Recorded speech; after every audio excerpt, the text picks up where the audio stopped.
Try to imagine that you just interviewed for the ideal job promotion you always wanted.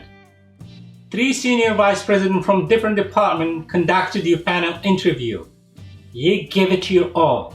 Your performance has been exceptional for years, and your numbers have been among the very best. You left confident you got the job. A week later, you received that dreadful call that someone else got the job. You felt devastated because you know in your heart that you are the best person for the job in terms of qualification, ability, know-how, experience, dedication, and commitment to the company.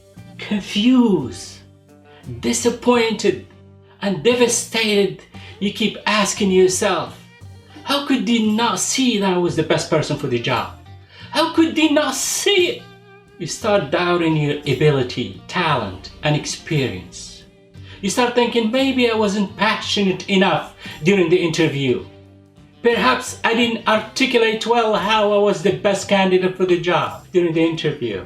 Maybe I wasn't aggressive enough. You thought you were the best, but they thought otherwise. If you operated with a fixed mindset in this scenario, and I ask you how do you feel about the hiring process you just experienced, you might think that you will never get that promotion again, or you cannot improve fast enough to meet their demands, or you choke during the interview, or you were unable to showcase your experience, or simply you were not good enough, or the hiring authority were biased against you because the hiring authority was under pressure to hire someone designated by another higher ups. People with a fixed mindset believe that skills and ability are fixed, hence not subject to radical change or evolution.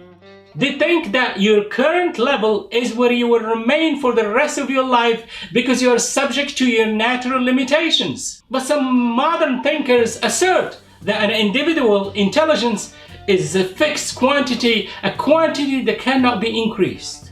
Fortunately, these pessimist views are refuted by other groups of thinkers and scientists who believe that anyone can improve attention, memory, and judgment to become more intelligent with practice, training, and strategic discovery. Scientists have concluded that people have the capacity for lifelong learning and brain development. Each person has unique genetic endowment. People might start with different temperament and aptitude, but it's proven that experience, training, and personal effort mold one's success.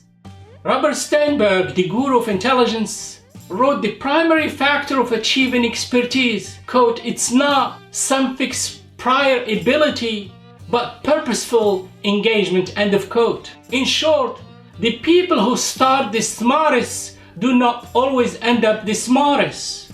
Looking back at our interview scenario, you might look at the situation differently.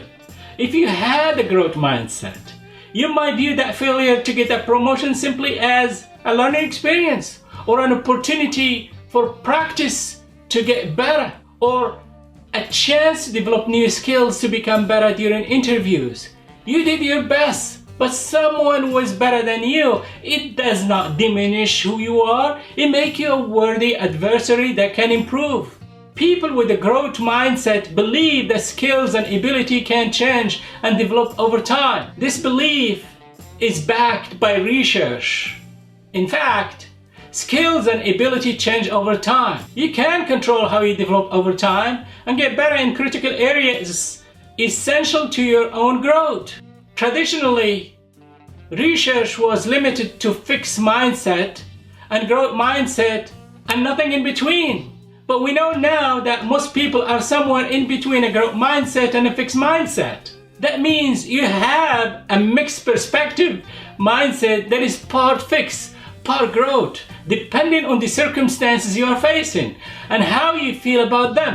Depending on your learning pathways, you might develop the skills and capability for the job in some particular areas. In other instances, you might not be able to. For example, if you genuinely hate math and physics since you were a child, the chances of developing the necessary skills to become an astrophysicist are pretty slim because of personal dislike. You might want to play basketball like LeBron James, but if you don't have the natural physical attribute necessary to operate at that level, it might be a challenge for you. Ideally, you want to develop a growth mindset because it will improve your performance, productivity, goal achievement, and overall happiness. It's all about changing your views of the world around you and seeing challenges as opportunities to learn and develop. Please understand that you can develop a mix of skills and ability to transform your mindset over time. It will take effort and focus to achieve results. Your perspective has the power to change your business and personal life for the better. The key is to learn how to make the shift towards a growth mindset and upgrading it over time.